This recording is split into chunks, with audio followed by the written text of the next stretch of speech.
fulfill the laudable objectives that the government says it's seeking to fulfill through this law. Thank you, Mr. Speaker. Asaduddin Owaisi जी माननीय सदस्य Schott में, हाँ सभी समर्थन कर रहे हैं तो शोट में. When there is a fracture, you don't apply a band-aid. Now, this is what is happening over here. Sir, for example, enforcement of contracts in Singapore takes 6 months.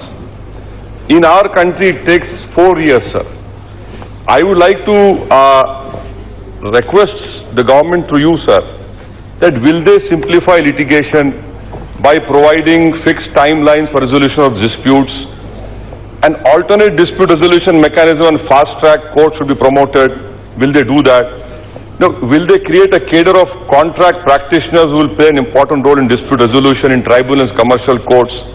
Limit adjournments, introduce pre-trial conferences as part of case management techniques for commercial courts. And mediation is very important. Will they introduce financial incentives for parties in commercial cases to attempt mediation?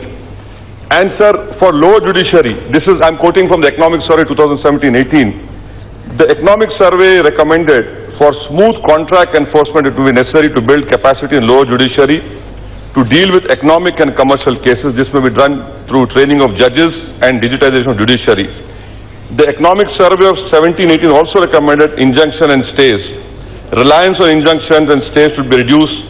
Courts may consider prioritizing state cases, impose stricter timelines for deciding cases of temporary injunction.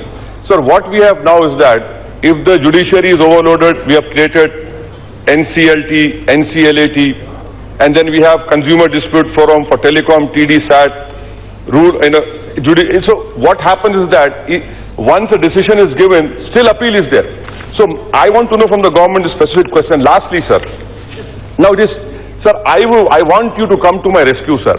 That this whole issue of issuing ordinance, you issue an ordinance to satisfy the whims and desires of World Bank. But why did it take you so much time to introduce an ordinance when the Supreme Court overturned the SC/ST Act? And lastly, sir, there is a ICADR regional courts in Central Hyderabad and Bengaluru. Now these grants were given by respective state governments.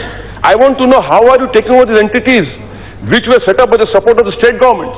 And I'm concluding, sir. And lastly, what is the assurance which the government is giving to the country and to this august house for this ADR to be taken seriously?